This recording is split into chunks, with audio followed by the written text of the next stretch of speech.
Iran America యుద్ధాన్ని ప్రపంచంలో యుద్ధరంగ నిపుణులు, అంతర్జాతీయ విశ్లేషకులు ఎవరికి వాళ్ళు ఇష్టమొచ్చిన కోణంలో విశ్లేషిస్తున్నారు.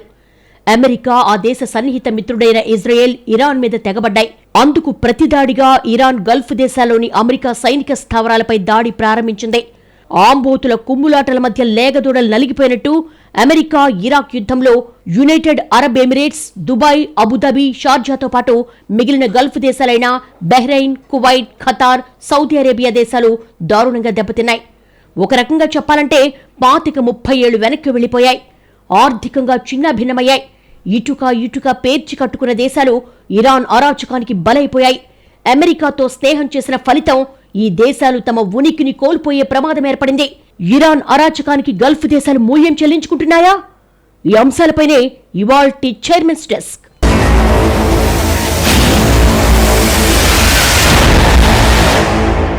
అమెరికా, ఇజ్రాయెల్, ఇరాన్ల మధ్య యుద్ధం తీవ్రస్థాయి ప్రాదేశిక రాజకీయ సంక్షోభంగా మారింది. ఈ పోరు ఇతర గల్ఫ్ దేశాలకు, సముద్ర రవాణా మార్గాలకు, అంతర్జాతీయ ఇంధన మార్కెట్లకు విస్తరించడం ఆందోళన కలిగిస్తోంది.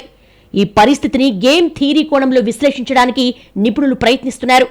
ప్రతి పాత్రధారి తన ప్రత్యర్థులు, మిత్రుల స్పందనను అంచనా వేస్తూ పావులు కదపడమే గేమ్ థియరీ. కానీ అమెరికా మాత్రం అత్యంత సున్నితమైన గల్ఫ్ ప్రాంతం భద్రతను గాలి కొదిలేసి ఇరాన్పై గుడ్డిగా యుద్ధం మొదలుపెట్టింది. ఈ ముందు చూపులేని పోకడలే ఇప్పుడు గల్ఫ్ కొంప ముంచుతున్నాయి. గల్ఫ్ దేశాలు Bahrain, Iraq, Kuwait, Oman, Qatar, Saudi Arabia, UAE అంటే మొత్తం 7 దేశాల సమూహం గల్ఫ్. ఈ 7 దేశాల సమూహంలో అత్యంత ప్రతిష్టాత్మకమైంది, ప్రపంచ వాణిజ్యానికి కేంద్ర బిందువు యునైటెడ్ అరబ్ ఎమిరేట్స్. యుఏఈలో Abu Dhabi, Dubai, Sharjah, Al Quwain, Fujairah, Ajman, Ras al Khaimah 7 ప్రాంతాలు గల్ఫ్ ఆర్థిక కేంద్రాలు. యుఏఈలో అత్యంత ప్రతిష్టాత్మకమైన దుబాయ్, అబుదాబి ప్రాంతాలు ఇరాన్ క్షిపణి దాడులకు ఇప్పుడు విలవిల్లాడుతున్నాయి. యుఏఈపై అటాక్ చేయడం ద్వారా గల్ఫ్ ఎకానమీని ఇరాన్ దారుణంగా దెబ్బతీసింది. యుఏఈలో ప్రధాన భాగమైనటువంటి అబుదాబి, దుబాయ్ అద్భుతమైన ప్రాంతాలు. చివరకు అమెరికా పంచన చేరి అమెరికాతో స్నేహం చేసి గల్ఫ్ దేశాలు అన్యాయమైపోయాయి. సాధారణంగా 2 పక్షాలు కొట్టుకుంటే 3వ పక్షానికి లాభమని అంటూ ఉంటారు. కానీ అందుకు భిన్నంగా గొడవతో ఏమాత్రం సంబంధం లేని 3వ పక్షానికి దెబ్బలు పడితే పశ్చిమాసియాలో జరుగుతున్న యుద్ధంలో గల్ఫ్ దేశాల పరిస్థితి ఇంచుమించు ఇలాగే ఉంది. ప్రత్యక్షంగా యుద్ధంలో పాల్గొనకపోయినా అమెరికా, ఇజ్రాయెల్, ఇరాన్ మధ్య ఆ దేశాలు నలిగిపోతున్నాయి. ఇరాన్పై అమెరికా, ఇజ్రాయెల్ విరుచుకుపడుతున్న తరుణంలో ఇరాన్ కూడా గట్టిగానే బదులిస్తోంది. గల్ఫ్ దేశాల్లో ఉన్న అమెరికా స్థావరాలే లక్ష్యంగా టెహరాన్ తీవ్రంగా దాడులు చేస్తోంది. వాటిని ధ్వంసం చేయడానికి వందల సంఖ్యలో డ్రోన్లు, క్షిపణులను ప్రయోగిస్తోంది. ముఖ్యంగా చమురు ఉత్పత్తి కేంద్రాలు, రిఫైనరీలతో పాటు నౌకలను ఇరాన్ లక్ష్యంగా చేసుకోవడం ఆ దేశాలను కలవరపెడుతోంది. యుద్ధం మొదలు పెట్టడమే తప్ప ముగించడం ఎవ్వరి చేతుల్లోనూ ఉండదు. అందులోనూ అది ఎంతటి విధ్వంసానికి దారితీస్తుందో ప్రత్యేకంగా చెప్పనవసరం లేదు. అందుకు అమెరికా, ఇజ్రాయెల్, ఇరాన్ యుద్ధమే ప్రత్యక్ష ఉదాహరణ. చూస్తుంటే పశ్చిమాసియాలో రాజుకున్న అగ్గి ఇప్పట్లో చల్లారేలా లేదు. ఇరాన్పై మిస్సైళ్ల వర్షం కురిపిస్తున్నాయి. అమెరికా, ఇజ్రాయెల్ ప్రతిగా ఇరాన్ కూడా డ్రోన్ల దండుతో ప్రత్యర్థిపై విరుచుకుపడుతోంది. ఈ పరిణామాలు గల్ఫ్ దేశాలకు అసనిపాతంగా మారుతున్నాయి. ప్రత్యక్షంగా యుద్ధంలో పాల్గొనుకున్నా ప్రతికూల పరిస్థితులను ఎదుర్కోవాల్సిన పరిస్థితి గల్ఫ్ దేశాలదే. మరోవైపు చమురు, గ్యాస్ ఉత్పత్తి కూడా ఆగిపోవడంతో ఆయా దేశాల ఆర్థిక వ్యవస్థ కూడా దెబ్బతింటోంది. దీంతో అయోమయ స్థితిలో ఉన్నారు అక్కడి పాలకులు. మధ్య ప్రాచ్యంలో యుద్ధం మొదలై 2 వారాలవుతోంది. ఇంకా ఇరుపక్షాలు దాడులను తీవ్రతరం చేసుకుంటూనే ఉన్నాయి. మొదటి రోజే ఇరాన్ సుప్రీం లీడర్ ఖమేనీని హతమార్చి టెహరాన్కు చెక్ పెట్టొచ్చని భావించిన ట్రంప్కు భంగపాటు ఎదురైంది. ఇరాన్ తీవ్ర స్థాయిలో ప్రతిఘటించడాన్ని అగ్రరాజ్యం ఊహించలేకపోయింది. ఫలితంగా పశ్చిమాసియా రావణ కష్టంలా మారింది. ఇక్కడ ఆందోళనకర విషయం ఏమిటంటే ఇరాన్ గల్ఫ్ కంట్రీస్ పై దాడి చేయడమే. మరి ఇరాన్ ఎందుకు కొన్ని గల్ఫ్ దేశాలను లక్ష్యంగా చేసుకుంది అంటే టెహరాన్ అమెరికాపై ప్రత్యక్షంగా దాడి చేయలేదు. అందుకు కారణం ఇరాన్, అమెరికా మధ్య దూరం దాదాపు 10,000 కిలోమీటర్లకు పైగా ఉంటుంది. ఇరాన్ దగ్గరున్న క్షిపణులను అమెరికాపై దాడి చేసేంత సామర్థ్యం లేదు. టెహరాన్ దగ్గరున్న టాప్ మోస్ట్ మిసైల్స్ 2 నుంచి 3,000 కిలోమీటర్ల లక్ష్యాన్ని మాత్రమే ఛేదించగలవు. అందుకే తమ చుట్టూ ఉన్న అమెరికా మిత్రదేశాలైన గల్ఫ్లోని సైనిక స్థావరాలను లక్ష్యంగా చేసుకుంటోంది. అయితే ఈ మధ్యకాలంలో తాము 10,000 కిలోమీటర్ల రేంజ్ కలిగిన క్షిపణులు ప్రయోగించినట్లుగా టెహరాన్ చెప్తోంది. దానికి ఎలాంటి అధికారిక ఆధారాలు లేవు. ఇరాన్ సుమారు 1000 కిలోమీటర్ల దూరంలో ఉన్న ఇజ్రాయెల్పై కూడా డ్రోన్లతో విరుచుకుపడుతోంది. అయితే ఇజ్రాయెల్ దగ్గరున్న గగనతల రక్షణ వ్యవస్థ ఐరన్ డోమ్ వాటిని సమర్థంగా అడ్డుకుంటోంది. కాబట్టి గల్ఫ్లోని ఖతార్, బహ్రెయిన్, కువైట్లోని అమెరికా సైనిక స్థావరాలపైన డ్రోన్లు, క్షిపణులతో ఇరాన్ విరుచుకుపడింది. ఎందుకంటే అమెరికా ప్రాంతీయ భద్రతా చట్టంలో భాగంగా ఇవి అగ్రరాజ్య స్థావరాలకు ఆతిథ్యమిస్తున్నాయి. అందులో భాగంగా గల్ఫ్ దేశాల్లో 8 శాశ్వత సైనిక స్థావరాలున్నాయి, 11 ఇతర కీలక సైనిక యూనిట్లున్నాయి, మొత్తంగా 19కి పైగా సైనిక స్థావరాలున్నాయి. ఇవన్నీ పశ్చిమాసియా అంతటా నిఘా కార్యకలాపాలు, నౌకాదళ మోహరింపులు, యుద్ధ విమానాల ప్రయాణాలకు వీలు కల్పిస్తున్నాయి. వీటి ఆధారంగానే తమపై అమెరికా, ఇజ్రాయెల్ దాడులు చేసిందనేది ఇరాన్ వాదన. అందుకే వాటిని లక్ష్యంగా చేసుకుని టెహ్రాన్ దాడులకు దిగుతోంది. పశ్చిమాసియా యుద్ధంలో గల్ఫ్ దేశాలే లక్ష్యంగా మారడానికి ప్రధానంగా 3 కారణాలున్నాయి: భౌగోళిక స్థానం, ఇంధన వనరులు, అంతర్జాతీయ రాజకీయాలు. ఈ గల్ఫ్ దేశాలు ప్రపంచ చమురు ఉత్పత్తిలో కీలక పాత్ర పోషిస్తున్నాయి. అందుకే ఈ ప్రాంతాలను ప్రభావితం చేయడం ద్వారా ప్రపంచ ఆర్థిక వ్యవస్థపై ప్రభావం చూపడం సులభమవుతుంది. అదీ కాకుండా ఈ దేశాలకు అమెరికా, ఐరోపాల మధ్య భద్రతా రక్షణ ఒప్పందాలున్నాయి.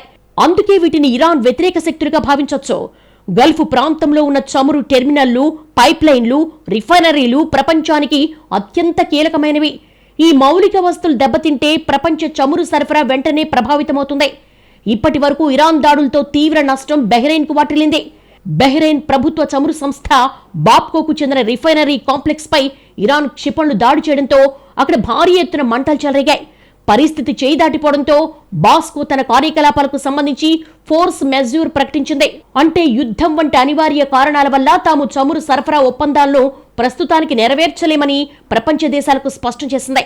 ఇక సౌదీ అరేబియాలో అతిపెద్ద చమురు రిఫైనరీ మీద, ఖతార్లో కీలక గ్యాస్ రిఫైనరీ మీద ఇరాన్ బాంబులేయడంతో చమురు, గ్యాస్ ఉత్పత్తికి తీవ్ర ఆటంకం ఏర్పడడమే కాదు, ఏకంగా నిలిచిపోయింది.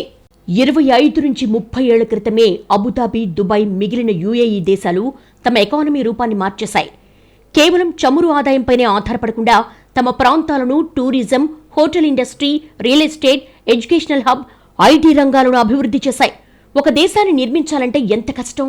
25-30 ఏళ్లలో అన్ని రకాలుగా అబుదాబి, దుబాయ్, షార్జా అభివృద్ధి చెందాయి. దుబాయ్ ప్రపంచ విమానయానానికి ట్రాన్సిట్ సెంటర్గా మారింది. అంతేకాదు ప్రపంచ వాణిజ్యానికి హబ్గా మారింది Dubai.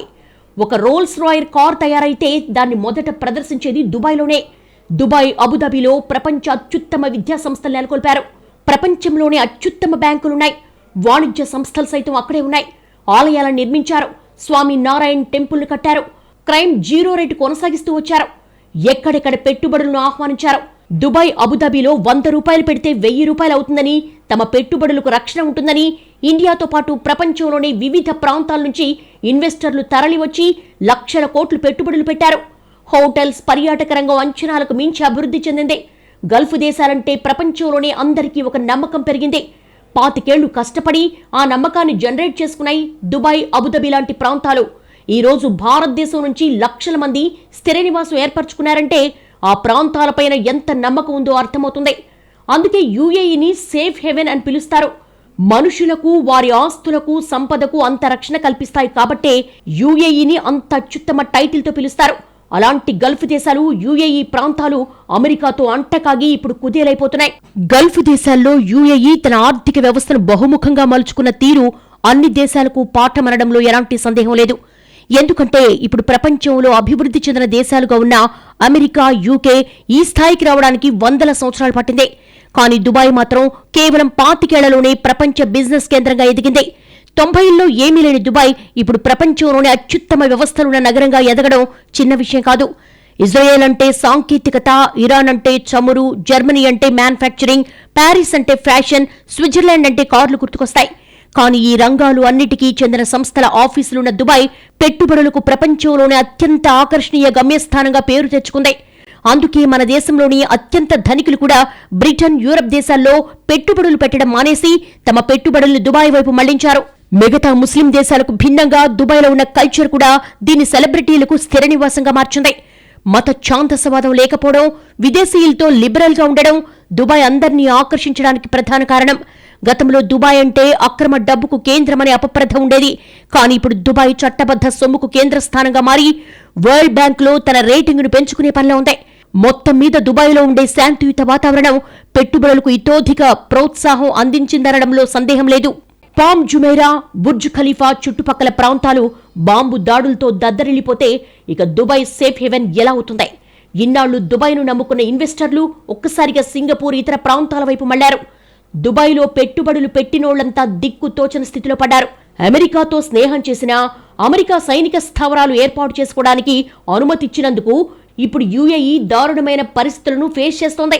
Abu Dhabi, Sharjah, Dubai, Qatar ఇవన్నీ ఒక్కరోజులో ఏర్పడినవి కావు. ఈ దేశాల ప్రాంతాల వెనుక 3 దశాబ్దాల అవిరళ కృషి ఉంది. ఆగ్నేయ ఆసియా దేశాల్లాగా బ్యాంకాక్, సింగపూర్ లాగా సహజ సిద్ధంగా ఏర్పడిన దేశాలు కావు. ఎడారిలో ఇసుక, చమురు తప్ప మరేమీ లేని దేశాలు ఇలాంటి దేశాలను శిల్పం చెక్కినట్లుగా 25-30 ఏళ్ల పాటు కష్టపడి నిర్మించారు. ప్రపంచమంతా నమ్మకం పెట్టుకునే ప్రాంతాలుగా మార్చారు.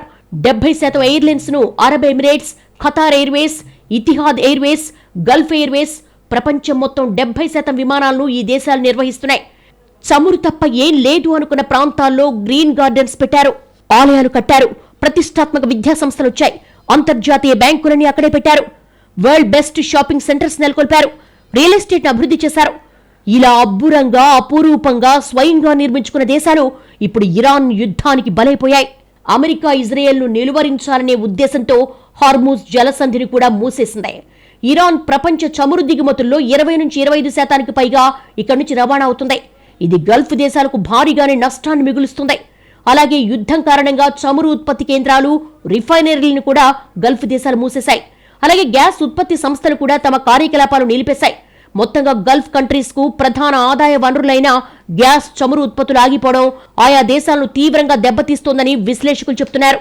యుద్ధ పరిస్థితులను చూస్తే యుద్ధంలో ప్రత్యక్షంగా పాల్గొంటున్న అమెరికా, ఇజ్రాయెల్, ఇరాన్ ఎంత నష్టపోతున్నాయో గల్ఫ్ దేశాలు అంతకు మించి నష్టపోతున్నాయి. క్యాపిటల్ ఎకనామిక్స్ లెక్కల ప్రకారం ఈ ఏడాది గల్ఫ్ దేశాల ఆర్థిక వ్యవస్థలు 2% వరకు క్షీణించే అవకాశం ఉంది. ఒకవేళ ఈ ఉద్రిక్తతలు ఇంకా ఎక్కువ కాలం కొనసాగితే ఆర్థిక పరిస్థితులు క్షీణించి చమురు ఉత్పత్తి ఏకంగా 15% వరకు పడిపోయే ప్రమాదం ఉందని వెల్లడించింది. ముఖ్యంగా ఖతార్, కువైట్లపై అధిక ప్రభావం పడే అవకాశం ఉంది. సౌదీ అరేబియా, యుఏఈ కూడా తీవ్ర పరిణామాలు ఎదుర్కొనే ప్రమాదం ఉంది. ఎందుకంటే అక్కడ పనిచేసే వారిలో చాలా మంది విదేశీయులే ఉంటారు. యుద్ధం కారణంగా ఇప్పటికే చాలా మంది ఆయా దేశాల నుంచి స్వదేశాలకు చేరుకున్నారు. ఒకవేళ యుద్ధం ఆగిపోయినా అంత త్వరగా చమురు ఉత్పత్తి ప్రారంభించడం సులువైన పని కాదు. ఇరాన్ దాడి వల్ల పలు కేంద్రాలు పూర్తిగా ధ్వంసమయ్యాయి కూడా. వాటి మరమ్మతులకు సమయం పట్టొచ్చు. ఆయా దేశాల్లో స్థానికంగా ఉండే మానవ వనరులు చాలా తక్కువ. అందులోనూ ఉద్రిక్తతల వల్ల విదేశీయులు అంత త్వరగా అక్కడికి రావడం సాధ్యం కాకపోవచ్చు. దీంతో ఇప్పటికే చాలా దేశాలు గ్యాస్, చమురు కోసం ప్రత్యామ్నాయ మార్గాలు వెతుక్కునే పనిలో పడ్డాయి. ఇరాన్, లెబనాన్, యుఏఈ, యెమెన్ వంటి దేశాలకు చమురే ప్రధాన వనరు. ఈ దేశాల చమురు ఎగుమతుల్లో మెజార్టీగా భారత్, చైనాలే దిగుమతి చేసుకుంటున్నాయి. చమురు ఎగుమతి తగ్గిపోతే ద్రవ్య వినిమయం కూడా తగ్గిపోతుంది. ఇరాన్ దాడుల వల్ల గల్ఫ్ దేశాల్లో వనరులు ఉత్పత్తి దెబ్బతినడమే కాదు, అక్కడి సెక్యూరిటీ ప్రతిష్టను తీవ్రంగా దెబ్బతీస్తుంది. ఫలితంగా టూరిజం బాగా తగ్గిపోవచ్చు. పలు గణాంకాల ప్రకారం 27% వరకు విదేశీ పర్యాటకులు తగ్గిపోయే అవకాశం ఉంది. ఫలితంగా $56 బిలియన్ ఆదాయానికి దెబ్బపడే అవకాశం కూడా ఉంది. టెక్నాలజీ సామర్థ్యం తగ్గిపోతుంది. విదేశీ పెట్టుబడులు తగ్గిపోతాయి. అస్థిరత వల్ల సముద్ర రవాణాపై బీమా ప్రీమియంలు పెరుగుతాయి. ఇది వ్యాపార వ్యయాన్ని పెంచి అంతర్జాతీయ కంపెనీలను పునరాలోచనలో పడేలా చేస్తుంది. అంతేకాదు చుట్టుపక్కలున్న దేశాలపై కూడా ఈ ప్రభావం ఉండనుంది. ఇప్పటికే ఈజిప్ట్ పౌండ్ విలువ డాలర్తో పోలిస్తే కనిష్ట స్థాయికి చేరుకోవడమే ఇందుకు ఉదాహరణ. ఇలా చెప్పుకుంటూ పోతే తమకు ఎలాంటి సంబంధం లేని యుద్ధం కారణంగా గల్ఫ్ కంట్రీస్ తీవ్రమైన నష్టాన్ని మూటగట్టుకుంటున్నాయి. ఇప్పటికే భద్రతా కారణాల దృష్ట్యా గల్ఫ్ ప్రాంతంలోని అనేక దేశాలు తమ గగనతలాన్ని తాత్కాలికంగా మూసేశాయి. దీనివల్ల అంతర్జాతీయ విమాన సర్వీసులు పూర్తిగా అస్తవ్యస్తమయ్యాయి. Saudi Arabia, UAE, Qatar, Kuwait వంటి దేశాలు ఇప్పుడు భారీ మూల్యాన్ని చెల్లించుకుంటున్నాయి. కేవలం అమెరికాతో దశాబ్దాలుగా ఉన్న స్నేహం, భద్రతా ఒప్పందాలే ఇప్పుడు ఆయా దేశాలకు శాపంగా మారాయి. గల్ఫ్ దేశాలు దశాబ్దాలుగా కష్టపడి నిర్మించుకున్న సురక్షితమైన వ్యాపార కేంద్రం అనే ఇమేజ్ ఇప్పుడు పూర్తిగా దెబ్బతిందే. ప్రపంచంలోని అత్యంత బిజీగా ఉండే దుబాయ్, అబుదాబి విమానాశ్రయాలపై దాడులు జరగడం, వేలాది విమానాలు రద్దు కావడంతో పర్యాటక రంగం కుప్పకూలిపోయింది. పెట్టుబడిదారులు ఇప్పుడు గల్ఫ్ నుండి తమ నిధులను వెనక్కు తీసుకుంటున్నారు. ఒకప్పుడు ప్రశాంతతకు మారుపేరుగా ఉండి ప్రపంచ కుబేరులకు నిలయంగా మారిన ఈ ప్రాంతం ఇప్పుడు యుద్ధ భయంతో వణికిపోతోంది. గల్ఫ్ దేశాలపై ఇరాన్ దాడి చేయడం పట్ల ఆ దేశ అధ్యక్షుడు మజౌద్ పెజెష్కియాన్ మొదట్లో క్షమాపణలు చెప్పారు. గల్ఫ్ దేశాలపై ఇకపై ఎలాంటి దాడులు జరగబోవని ప్రకటించారు. కానీ ఆ తర్వాత కూడా ఇరాన్ దాడులు ఆగకపోగా మరింత ఉధృతమవుతూ వచ్చాయి. దీంతో ఎప్పుడూ రద్దీగా ఉండే దుబాయ్ రహదారులు కూడా బోసిపోయిన వీడియోలు సోషల్ మీడియాలో వైరల్ అవుతున్నాయి. పనిలో పనిగా గల్ఫ్ దేశాలపై దాడులు ఆపడానికి అంతర్జాతీయ సమాజం కూడా తమ వంతు ప్రయత్నాలు చేస్తోంది. గల్ఫ్ దేశాలపై ఇరాన్ దాడులు ఆపేయాలని ఐక్యరాజ్యసమితి భద్రతా మండలిలో తీర్మానాన్ని ప్రవేశపెట్టారు. భారత్ కో స్పాన్సర్స్గా తీసుకొచ్చిన ఈ తీర్మానానికి ఆమోదం కూడా లభించింది.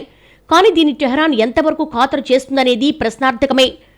మరోవైపు ఇరాన్పై దాడి విషయంలో ఇజ్రాయెల్, అమెరికాలు వ్యవహరిస్తున్న తీరుపై కొన్ని గల్ఫ్ దేశాలు అసంతృప్తి వ్యక్తం చేస్తున్నాయి. తమను అప్రమత్తం చేయకుండా ఇరాన్పై దాడి చేశాయని ఆరోపిస్తున్నాయి. ఇరాన్పై జరిపే దాడి మొత్తం పశ్చిమాసియాలో విధ్వంసానికి కారణమవుతోందని ఆందోళన వ్యక్తం చేస్తున్నాయి. మొత్తంగా చూస్తే యుద్ధం కారణంగా అన్ని విధాలుగా గల్ఫ్ దేశాలు తీవ్రంగా నష్టపోతున్నాయనేది సుస్పష్టం. ఒకవేళ అప్పటికప్పుడు యుద్ధం ఆగినా జరగాల్సిన నష్టం ఇప్పటికే జరిగిపోయింది. సాధారణ పరిస్థితులు రావడానికి చాలా సమయం పడుతుంది. కానీ ఇంకా 2-3 వారాలు మాత్రం యుద్ధం జరిగితే గల్ఫ్ దేశాలపై ఎంతటి ప్రభావం పడుతుందో అనేది చెప్పడం కష్టమేనని విశ్లేషకులు అభిప్రాయపడుతున్నారు. ఒక రకంగా చెప్పాలంటే పశ్చిమాసియాలోని యుద్ధ జ్వాలల సెగకు గల్ఫ్ దేశాలకు పెద్ద ఎదురుదెబ్బే. ఇజ్రాయెల్ వైరం తమ మెడకు చుట్టుకుంటుందని గల్ఫ్ దేశాలు మొదట్లో భావించలేదు. కానీ ఎప్పుడైతే వారు పరస్పర దాడులు చేసుకోవడం మొదలెట్టారో అప్పటి నుండి అప్రమత్తంగా ఉండడం మొదలుపెట్టారు. ముఖ్యంగా సౌదీ అరేబియా, ఖతార్ దేశాలు అమెరికాతో కొన్ని రక్షణ ఒప్పందాలు చేసుకున్నాయి. సైనిక సహకారం, ఆయుధాల సరఫరా వంటి విషయాలు ఇందులో ఉన్నాయి. అయితే అంతకు ముందు అబ్రహాం అకార్డ్స్ ఒప్పందం ఒకటి జరిగింది. ఇందులో భాగంగా ఇజ్రాయెల్, యుఏఈ, బహ్రెయిన్తో పాటు మొరాకో, సూడన్ వంటి దేశాలు కూడా ఉన్నాయి. సైనిక సహకారం, ఇంటెలిజెన్స్ షేరింగ్ వంటి అంశాలపై ఒప్పందం జరిగింది. కాబట్టి ఇరాన్తో యుద్ధం వస్తే ఈ దేశాలన్నీ కలిసికట్టుగా దాడులు చేస్తేనే పైచేయి సాధిస్తారు. ఏ ఒక్క గల్ఫ్ దేశానికి ఒంటరిగా దాడి చేసే సత్తా లేదు. గల్ఫ్ దేశాలకు అమెరికా, ఇజ్రాయెల్ సపోర్ట్ ఒక్కటే బలం. ఇరాన్ వద్ద ఉన్న ఆయుధాలతో పోలిస్తే ఈ దేశాల దగ్గర ఉన్నవి అత్యాధునికమైనవి. అయితే ఈ దేశాలకు సైనిక బలం తక్కువ. అయితే మిస్సైల్స్ దాడిని అడ్డుకోగలిగే అడ్వాన్స్డ్ ఎయిర్ డిఫెన్స్ వ్యవస్థ ఉంది. సౌదీ అరేబియా దగ్గర F-15 టైపూన్ ఎయిర్ ఫోర్స్ వ్యవస్థ ఉంది. యుఏఈ వద్ద F-16 మిరాగో వంటి మోడర్న్ యుద్ధ విమానాలున్నాయి. అయితే ఇవి కొంతవరకు మాత్రమే ఉపయోగపడతాయి. ఇరాన్తో పూర్తిస్థాయి యుద్ధం వస్తే అమెరికా, ఇజ్రాయెల్ సాయంతో పోరాడడమే తప్ప వేరే మార్గం లేదు. పైగా భారీగా నష్టపోయే ఛాన్సులు కూడా ఈ గల్ఫ్ దేశాలకు ఎక్కువ. ఇరాన్ ఇప్పటికే ఆయా దేశాల్లోని ఆయిల్ రిఫైనరీలపై దాడులు మొదలుపెట్టింది. ప్రస్తుతం ఎవరు వెనక్కు తగ్గడం లేదు. మున్ముందేం జరుగుతుందో చూడాలి. గల్ఫ్ దేశాల వద్ద డబ్బులున్నా తమను తాము కాపాడుకునేంత బలమైన సామర్థ్యం మాత్రం లేదు. ఇరాన్ దాడులతోనైనా భవిష్యత్తులో బలపడతారేమో చూడాలి. గల్ఫ్పై ఇప్పుడు జరుగుతున్న ఇరాన్ దాడుల కంటే ఇకపై జరిగే దాడులపై కూడా ప్రపంచ దేశాలు ఆందోళన చెందుతున్నాయి.